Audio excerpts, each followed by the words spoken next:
7.5 ও 7.2 মাত্রার দুটি শক্তিশালী ভূমিকম্পে কাঁপল ভেনেজুয়েলা। কারাকাসে ধসে পড়েছে বহু ভবন। মৃতের সংখ্যা 10,000 ছাড়ানোর আশঙ্কা, জরুরি অবস্থা ঘোষণা। সব শর্ত মেনে ছাড় দিচ্ছে ইরান, দাবি ট্রাম্পের। পারমাণবিক কেন্দ্রে প্রবেশ ইস্যুতে আগের অবস্থানে অটল তেহরান। পরস্পর বিরোধী বক্তব্য না দিতে ওয়াশিংটনকে সতর্কবার্তা। ইউক্রেন সংকট নিয়ে যুক্তরাষ্ট্রের উপর অসন্তুষ্ট রাশিয়া। ট্রাম্প পুতিন বোঝাপড়া বাস্তবায়নে ব্যর্থতার দাবি। মস্কো কিয়েভ পাল্টাপাল্টি হামলা অব্যাহত। মাত্র 39 সেকেন্ডের ব্যবধানে পরপর দুটি শক্তিশালী ভূমিকম্পে কাঁপল ভেনেজুয়েলা। 7.5 ও 7.2 মাত্রার ভূমিকম্পে রাজধানী কারাকাস সহ বিভিন্ন শহর ধ্বংসস্তূপে পরিণত হয়েছে। প্রাণহানি 10,000 ছাড়িয়ে যেতে পারে বলে আশঙ্কা করছে মার্কিন ভূতাত্ত্বিক জরিপ সংস্থা ইউএসজিএস। জরুরি অবস্থা ঘোষণা করেছে ভেনেজুয়েলা সরকার। স্থানীয় সময় বুধবার পরপর দুই শক্তিশালী ভূমিকম্পে কেঁপে ওঠে ভেনেজুয়েলা। প্রথমে 7.2 মাত্রার শক্তিশালী ভূমিকম্প আঘাত হানে সান ফেলিপের কাছে। মানুষ কিছু বুঝে ওঠার আগেই মাত্র 39 সেকেন্ড পর ইউমারের কাছে আঘাত হানে আরও শক্তিশালী 7.5 মাত্রার ভূমিকম্প। ভূমিকম্পের প্রভাব সবচেয়ে বেশি পড়েছে রাজধানী কারাকাসে। বহু ভবন ধসে পড়ায় ধ্বংসস্তূপে পরিণত হয়েছে অনেক এলাকা। ব্যাংক সহ বিভিন্ন স্থাপনা ক্ষতিগ্রস্ত হওয়ার খবর পাওয়া গেছে। আমি কোনো মতে কাপড় পরে বের হওয়ার চেষ্টা করি। চারপাশের সব দেয়ালে ফাটল দেখা দিয়েছিল। আমরা যেভাবেই হোক দরজাটি খুলতে সক্ষম হই। চারদিকে এত ধুলো আর ধোঁয়া ছিল যে কিছুই দেখা যাচ্ছিল না। নিচে নেমে যা দেখলাম তা যেন কোনো ভয়ের সিনেমার দৃশ্য। ভয়াবহ এই ভূমিকম্পে বহু মানুষ ধ্বংসস্তূপের নিচে আটকা পড়েছেন বলে আশঙ্কা করা হচ্ছে। বিভিন্ন এলাকায় উদ্ধারকর্মীরা ধ্বংসস্তূপ সরিয়ে জীবিতদের খোঁজ করছেন। ক্ষতিগ্রস্ত এলাকাগুলোতে জরুরি উদ্ধার তৎপরতা চালানো হচ্ছে। মার্কিন ভূতাত্ত্বিক জরিপ সংস্থা ইউএসজিএস বলছে, প্রথম ভূমিকম্পটির কেন্দ্র ছিল ক্যারিবীয় উপকূলের মোরন এলাকার পশ্চিমে। রাজধানী কারাকাস থেকে প্রায় 168 কিলোমিটার পশ্চিমে আঘাত হানা কম্পনটির গভীরতা ছিল 22 কিলোমিটার। সংস্থাটি আশঙ্কা করছে প্রাণহানি 10,000 ছাড়িয়ে যেতে পারে। পরিস্থিতির ভয়াবহতায় জনগণকে ঘরবাড়ি ছেড়ে খোলা জায়গায় থাকার আহ্বান জানিয়েছে সরকার। এমনকি সতর্কতা হিসেবে অনেক ভবনের গ্যাস সংযোগ বন্ধ করে দেওয়া হয়েছে। যুক্তরাষ্ট্রের সব শর্ত মেনে ইরান বড় ধরনের ছাড় দিচ্ছে বলে দাবি করেছেন মার্কিন প্রেসিডেন্ট ডোনাল্ড ট্রাম্প। তবে তেহরান বলছে, মার্কিন নিষেধাজ্ঞা প্রত্যাহার এবং চূড়ান্ত চুক্তির পরেই কেবল পারমাণবিক কেন্দ্রে প্রবেশাধিকারের বিষয়টি বিবেচনা করা হবে। এমন পরিস্থিতিতে আগামী সপ্তাহে সুইজারল্যান্ডে চুক্তির কারিগরি আলোচনা পুনরায় শুরু হতে যাচ্ছে। এদিকে হরমুজ প্রণালীতে আটকে পড়া বাণিজ্যিক জাহাজগুলোর নিরাপদে সরে যাওয়ার প্রক্রিয়া শুরু হয়েছে। যুক্তরাষ্ট্র ইরানের মধ্যকার উত্তেজনা নিরসনের কূটনৈতিক প্রচেষ্টা প্রতিদিনই নতুন মোড় নিচ্ছে। মার্কিন প্রেসিডেন্ট ডোনাল্ড ট্রাম্পের দাবি, তেহরান ওয়াশিংটনের সব শর্ত মেনে নিচ্ছে এবং বড় ধরনের ছাড় দিচ্ছে। ইরান ছাড় না দিলে আলোচনা বন্ধ করে ফের কঠোর অবস্থানে ফিরে যাওয়ার হুঁশিয়ারি দিয়েছেন তিনি। তবে ইরানের উপপররাষ্ট্রমন্ত্রী সাফ জানিয়েছেন, মার্কিন নিষেধাজ্ঞা প্রত্যাহারের বাস্তব পদক্ষেপ এবং চূড়ান্ত চুক্তির কাঠামোর বাইরে পারমাণবিক কেন্দ্রে প্রবেশাধিকার দেয়া হবে না। একই সঙ্গে ইরানের পররাষ্ট্র মন্ত্রণালয়ের মুখপাত্র ইসমাইল বাঘাই বলেন, মার্কিন কর্মকর্তাদের পরস্পর বিরোধী বক্তব্য যুক্তরাষ্ট্রের প্রতি ইরানিদের দীর্ঘদিনের পুঞ্জীভূত অবিশ্বাস দূর করতে কোনো ভূমিকা রাখবে না, বরং অতীতের প্রতিশ্রুতি ভঙ্গ করাকেই মনে করিয়ে দেবে। দুপক্ষের এমন পাল্টাপাল্টি বক্তব্যের মধ্যেই আগামী সপ্তাহে সুইজারল্যান্ডে চুক্তির কারিগরি পর্যায়ের আলোচনা পুনরায় শুরু হতে যাচ্ছে। ইরানের জব্দকৃত অর্থ ফেরত দেয়া নিয়েও দেখা দিয়েছে অনিশ্চয়তা। ওয়াশিংটন বলছে, চুক্তির অধীনে ইরানের জব্দ অর্থের একটা বড় অংশ অবমুক্ত করা হলেও তা সরাসরি তেহরানের হাতে যাচ্ছে না। মার্কিন অর্থমন্ত্রী স্কট বেসেন্ট জানিয়েছেন, এই অর্থ কাতারের মাধ্যমে সম্পূর্ণ মার্কিন নিয়ন্ত্রণেই থাকবে। এই তহবিল দিয়ে একচেটিয়াভাবে যুক্তরাষ্ট্রের কৃষকদের কাছ থেকে খাদ্য ও ওষুধ কিনে ইরানে পাঠানো হবে, যা মার্কিন পণ্যেই পুনর্ব্যবহার করা হবে। বিশ্বের অন্যতম গুরুত্বপূর্ণ জলপথ হরমুজ প্রণালী দিয়ে বাণিজ্যিক জাহাজ চলাচল স্বাভাবিক হতে শুরু করেছে। ইরান এই প্রণালী দিয়ে চলাচলের জন্য কোনো ধরনের টোল বা ফি দাবি করছে না বলে দাবি করেছেন ট্রাম্প। আন্তর্জাতিক সামুদ্রিক সংস্থা এবং ওমানের সমন্বয়ে একটি বিশেষ ব্যবস্থা চালু করা হয়েছে, যার অধীনে কোনো টোল ছাড়াই সাময়িক রুট দিয়ে জাহাজ চলাচল করছে। উপসাগরীয় 3 দেশ সফরকালে মার্কিন পররাষ্ট্রমন্ত্রী মার্কো রুবিও অঞ্চলের দীর্ঘদিনের মিত্রদের নিরাপত্তা অক্ষুণ্ণ রাখার ব্যাপারে ওয়াশিংটনের দৃঢ় অবস্থানের কথা পুনর্ব্যক্ত করেছেন। একই সাথে মধ্যপ্রাচ্য সংকটের জন্য ইরান সমর্থিত সশস্ত্র গোষ্ঠীগুলোকে দায়ী করে ক্ষোভ প্রকাশ করেছেন। প্রায় একই সুরে ইসরায়েলের প্রধানমন্ত্রী বিনিয়ামিন নেতানিয়াহু তেল আবিবে এক সংবাদ সম্মেলনে ঘোষণা করেছেন, ইরান যাতে কোনোভাবেই পারমাণবিক অস্ত্র অর্জন করতে না পারে সেজন্য তার সরকার যে কোনো পদক্ষেপ নিতে প্রস্তুত। সুইজারল্যান্ডে মার্কিন ভাইস প্রেসিডেন্টের মুখে যখন পাকিস্তানের সেনা প্রধানের প্রশংসা ঝরছিল তখন অনেকেই হয়তো মেলাচ্ছিলেন নানা হিসেব নিকেশ। যুক্তরাষ্ট্র ইরানের বরফ গলাতে নেপথ্যের মূল কারিগর যে খোদ ইসলামাবাদ, কিন্তু প্রশ্ন হলো দেউলিয়া হওয়ার দ্বার প্রান্তে থাকা পাকিস্তান নিজের খেয়ে বোনের মোষ তাড়াতে গেল কেন? এই ঐতিহাসিক মধ্যস্থতায় বিশ্বমঞ্চে কূটনৈতিক বাহবা আর ওয়াশিংটন তেহরানের সুনজর ছাড়া আদতে পাকিস্তানের পকেটে কি ঢুকেছে তা নিয়েই এই বিশেষ প্রতিবেদন। যুদ্ধ আর নিষেধাজ্ঞার বেড়াজালে ইরান যুক্তরাষ্ট্র যখন খাদের কিনারায়, ঠিক তখনই ত্রাতা হয়ে হাজির ইসলামাবাদ। ট্রাম্প প্রশাসন যখন মধ্যস্থতাকারীকে বিশ্বাস করতে পারছিল না, তখন পাকিস্তানের সামরিক ও রাজনৈতিক নেতৃত্ব হয়ে ওঠে ওয়াশিংটন ও তেহরানের মধ্যকার প্রধান যোগাযোগের সেতু। পর্দার আড়ালে এই দুতিয়ালির কারণেই গত সপ্তাহে সুইজারল্যান্ডে দুই পক্ষ একটি শান্তির রোডম্যাপে পৌঁছাতে পেরেছে। আর এর প্রতিদান হিসেবে খোদ ইরানি প্রেসিডেন্ট মাসুদ পেজেশকিয়ান যুদ্ধ পরবর্তী নিজের প্রথম বিদেশ সফরেই ছুটেছেন ইসলামাবাদে কৃতজ্ঞতা জানাতে। বৈঠকে মার্কিন ভাইস প্রেসিডেন্ট জেডি ভ্যান্সের একটি মন্তব্য এখন বেশ চর্চায়। নিজের ভারতীয় বংশোদ্ভূত স্ত্রী উষা ভ্যান্সের প্রসঙ্গ টেনে তিনি রসিকতা করে বলেন, তার জীবনে দুজন অত্যন্ত গুরুত্বপূর্ণ মানুষ আছেন, একজন ভারতীয়, অন্যজন পাকিস্তানি। আর সেই পাকিস্তানি হলেন ফিল্ড মার্শাল আসিম মনির। গত 3 মাসে ট্রাম্প প্রশাসন যে পাকিস্তানের সেনাপ্রধানের সঙ্গে সবচেয়ে বেশি যোগাযোগ রেখেছে তা ভ্যান্সের কথাতেই স্পষ্ট।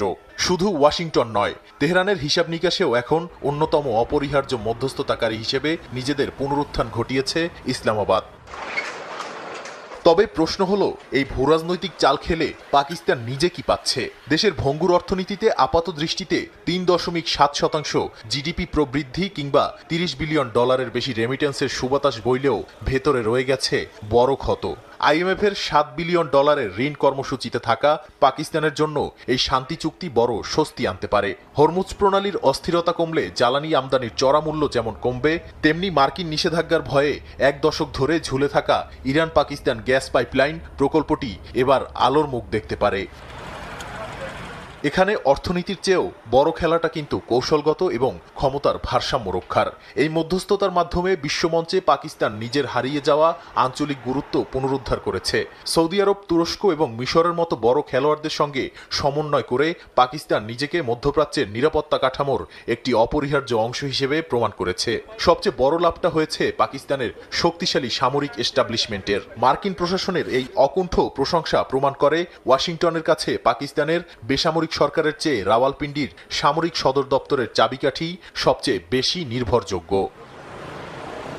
ভূরাজনীতির এই মহানাটকে পাকিস্তান আপাতত সফল হলেও বিশ্লেষকরা মনে করাচ্ছেন 9/11-এর পরবর্তী অধ্যায়ের কথা, যখন কূটনৈতিক হাততালি মিললেও দেশের ভেতরের অর্থনৈতিক সংকট মেটানো যায়নি। প্রতিরক্ষা বিশ্লেষকদের মতে এই ঐতিহাসিক অর্জনের সুফল যদি 2 দশক ধরে সশস্ত্র বিদ্রোহে জর্জরিত ও অবহেলিত বেলুচিস্তানের প্রান্তিক মানুষের কাছে না পৌঁছায়, তবে তা কেবলই ক্ষমতার অলিন্দে থাকা এলিটদের আরেকটি চমৎকার কূটনৈতিক দেমাগ হয়েই থেকে যাবে। ইউক্রেন সংকট নিয়ে যুক্তরাষ্ট্রের উপর অসন্তোষ প্রকাশ করেছে রাশিয়া। মস্কোর দাবি, ট্রাম্প ও পুতিনের মধ্যকার বোঝাপড়া বাস্তবায়নে ব্যর্থ হয়েছে ওয়াশিংটন। রুশ পররাষ্ট্রমন্ত্রী সাফ জানিয়েছেন, ইউক্রেন সংকটের কোনো অস্থায়ী সমাধান বা মৌখিক আশ্বাস আর মেনে নেবে না মস্কো। এদিকে রাশিয়ার প্রাকৃতিক গ্যাস প্রক্রিয়াকরণ প্ল্যান্টে ব্যাপক হামলার দাবি করেছে জেলেনস্কি বাহিনী। রাশিয়ার মূল ভূখণ্ডের প্রায় 1200 কিলোমিটার গভীরে নজিরবিহীন ড্রোন হামলা চালিয়েছে ইউক্রেন। এবারের লক্ষ্যবস্তু ছিল ওরেলবুর্গের বিশ্বের অন্যতম বৃহত্তম প্রাকৃতিক গ্যাস প্রক্রিয়াকরণ ও হিলিয়াম প্ল্যান্ট। ইউক্রেনীয় জেনারেল স্টাফের দাবি, রকেট ইঞ্জিন ও গোলাবারুদ তৈরির প্রধান কাঁচামাল উৎপাদনকারী এই প্ল্যান্ট এবং 2টি প্রধান স্যাটেলাইট যোগাযোগ কেন্দ্রে সফলভাবে আঘাত এনেছে তাদের ড্রোন। রুশ প্রেসিডেন্ট ভ্লাদিমির পুতিন দাবি করেছেন, এই অঞ্চল এখন পুরোপুরি তাদের নিয়ন্ত্রণে আসার পথে। এরই মধ্যে শহরের 128টি ভবন তারা দখলে নিয়েছেন। তবে ইউক্রেনীয় কমান্ডাররা বলছেন, রাশিয়ার এই দাবি অতিরঞ্জিত। এদিকে রণক্ষেত্রের বাইরে কূটনৈতিক টেবিলে ওয়াশিংটনের ওপর চরম অসন্তোষ প্রকাশ করেছে মস্কো। রাশিয়ার দাবি, গত আগস্টে আলাস্কা সম্মেলনে মার্কিন প্রেসিডেন্ট ডোনাল্ড ট্রাম্প ও ভ্লাদিমির পুতিনের মধ্যে যে বোঝাপড়া হয়েছিল তা বাস্তবায়ন করতে ব্যর্থ হয়েছে যুক্তরাষ্ট্র। ক্রেমলিনের নীতি নির্ধারকদের ধারণা, ইউক্রেনকে নতুন করে অস্ত্রসজ্জিত করতেই ট্রাম্প প্রশাসন আলাস্কা চুক্তির নামে মূলত সময় ক্ষেপণের কৌশল নিয়েছিল। মস্কোয় এক ফোরামে রুশ পররাষ্ট্রমন্ত্রী সের্গেই লেভরভ জানিয়েছেন, ইউক্রেন সংকটের কোনো অস্থায়ী সমাধান রাশিয়া মেনে নেবে না। তিনি আরো বলেন, বল এখন রাশিয়ার কোর্টে নেই। তবে ট্রাম্প প্রশাসনের দেয়া কোনো মৌখিক আশ্বাসে ক্রেমলিন আর বিশ্বাস করবে না বলেও জানান তিনি। ভারতের কলকাতায় একটি নির্মাণাধীন গোডাউনের ছাদ ভেঙে 5 জন নির্মাণ শ্রমিক নিহত হয়েছেন। ভবনের নিচে অনেকে চাপা পড়ায় হতাহতের সংখ্যা আরো বাড়তে পারে বলে আশঙ্কা করা হচ্ছে। এরই মধ্যে 21 জনকে আশঙ্কাজনক অবস্থায় উদ্ধার করে হাসপাতালে ভর্তি করা হয়েছে। ভবনটির নির্মাণ কাজে ত্রুটি ছিল বলে দাবি করেছেন মুখ্যমন্ত্রী শুভেন্দু অধিকারী।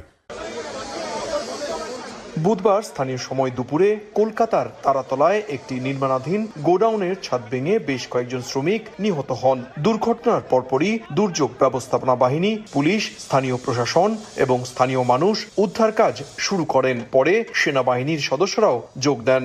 আশঙ্কাজনক অবস্থায় বেশ কয়েকজনকে উদ্ধার করে হাসপাতালে নিয়ে যাওয়া হয়। এখনো অনেকে চাপা পড়ে থাকায় হতাহতের সংখ্যা বাড়তে পারে বলে ধারণা করা হচ্ছে।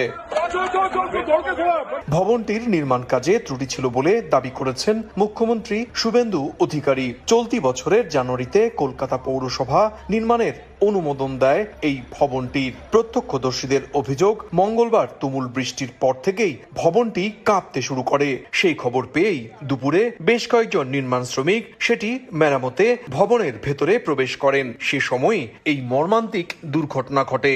একদম NDRF, army, state disaster, police, fire, KMC all together working very good.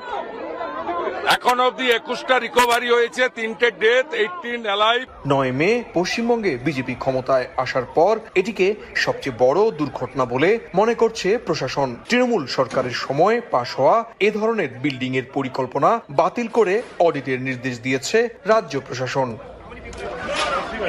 ইরানের সঙ্গে ট্রাম্পের করা সমঝোতা চুক্তি যুদ্ধের অবসানের পথ খুললেও এটিকে সাফল্য হিসেবে দেখছেন না অধিকাংশ মার্কিন নাগরিক। তাদের বিশ্বাস, চুক্তিটি ইরানের পারমাণবিক কর্মসূচি বা আঞ্চলিক প্রভাব থামাতে পারেনি। ফলে যুদ্ধের অবসানকে সমর্থন করলেও চুক্তিটিকে রাজনৈতিক ও কৌশলগত বিজয় হিসেবে দেখছেন না তারা।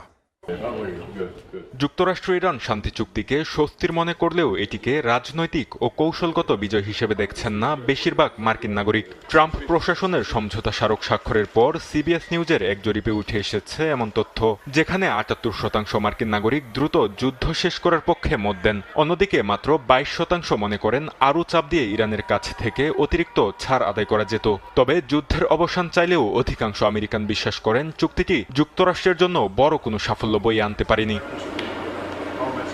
জরিপের সবচেয়ে গুরুত্বপূর্ণ দিক ইরানের পারমাণবিক ইস্যু নিয়ে জনমত। ট্রাম্পের প্রধান লক্ষ্য ছিল ইরানের পারমাণবিক কর্মসূচি স্থায়ীভাবে বন্ধ করা। তবে 69% মার্কিন এবং রিপাবলিকান সমর্থকদের প্রায় অর্ধেক মনে করেন এই চুক্তি ইরানের পারমাণবিক উচ্চাকাঙ্ক্ষা থামাতে পারবে না। অনেকের কাছে এটি দীর্ঘ ও ব্যয়বহুল সংঘাত থেকে বেরিয়ে আসার একটি প্রয়োজনীয় পথ মাত্র।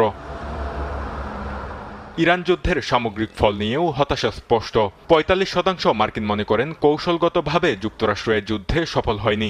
অধিকাংশের ধারণা যুদ্ধের আগে ইরান যেমন ছিল এখনও ততটাই কিংবা আরও বেশি শক্তিশালী হয়ে উঠেছে। একই সঙ্গে 57% নাগরিকের বিশ্বাস যুদ্ধটি সমস্যার সমাধান করার বদলে নতুন সমস্যার সৃষ্টি করেছে। ফলে ট্রাম্প প্রশাসনের বিজয়ের বর্ণনার সঙ্গে সাধারণ মানুষের মূল্যায়নের বড় ধরনের ফারাক দেখা যাচ্ছে। জরিপে আরও উঠে এসেছে মার্কিনদের বড় একটি অংশ মনে করেন ট্রাম্প প্রশাসন যুদ্ধের অর্থনৈতিক ও ভূরাজনৈতিক পরিণতি সঠিকভাবে মূল্যায়ন করতে পারেনি। বিশ্ব অর্থনীতিতে সংঘাতের প্রভাব প্রশাসনের ধারণার চেয়ে বেশি হয়েছে বলে মনে করেন 64% নাগরিক। 2/3 মার্কিনের মতে প্রশাসন সব লক্ষ্য পূরণ করে নয়, বরং যে কোনো মূল্যে সংঘাতের ইতি টানার প্রয়োজন থেকেই এই চুক্তিতে পৌঁছেছে। মার্কিন প্রেসিডেন্ট ডোনাল্ড ট্রাম্পের পর কিয়ার স্টারমারের পদত্যাগের সমালোচনা এবার রাশিয়া। তার বিদায়কে কটাক্ষ করতেও ছাড়েনি মস্কো। স্টারমারের পদত্যাগে লন্ডন মস্কো সম্পর্কে বড় পরিবর্তন দেখছে না রাশিয়া। ব্রিটিশ নেতৃত্ব পরিবর্তন এলেও ইউক্রেন ও রাশিয়া নীতিতে ধারাবাহিকতা থাকবে বলে মনে করছেন রুশ কর্মকর্তারা। যুক্তরাজ্যের প্রধানমন্ত্রী কিয়ার স্টারমারের পদত্যাগের খবরে মিশ্র প্রতিক্রিয়া জানিয়েছে রাশিয়া। ক্রেমলিন মুখপাত্র দিমিত্রি পেসকভ বলেন, স্টারমারের বিদায়ে দুই দেশের সম্পর্কে কোনো মৌলিক পরিবর্তন আসবে বলে মনে করার কারণ নেই। তার মতে, স্টারমার ব্রিটেন রাশিয়া সম্পর্ককে কার্যত শূন্য পর্যায়ে রেখেছিলেন এবং সম্ভাব্য উত্তরসূরিরাও ভিন্ন পথ নেবেন বলে মনে হয় না। কিয়ার স্টারমারের পদত্যাগকে কটাক্ষ করতেও ছাড়েনি রাশিয়া। রুশ প্রেসিডেন্টের বিশেষ দূত কিরিল দিমিত্রিভ সামাজিক মাধ্যমে মন্তব্য করেন, স্টারমারের পদত্যাগ তাদের সবাইকে এক করেছে। রুশ সিনেটর ভ্লাদিমির হাবারভ আরও কঠোর ভাষায় তাকে সমালোচনা করে বলেন, স্টারমার বিভিন্ন দেশকে একে অপরের বিরুদ্ধে দাঁড় করিয়েছেন এবং আলোচনার পরিবেশ নষ্ট করেছেন।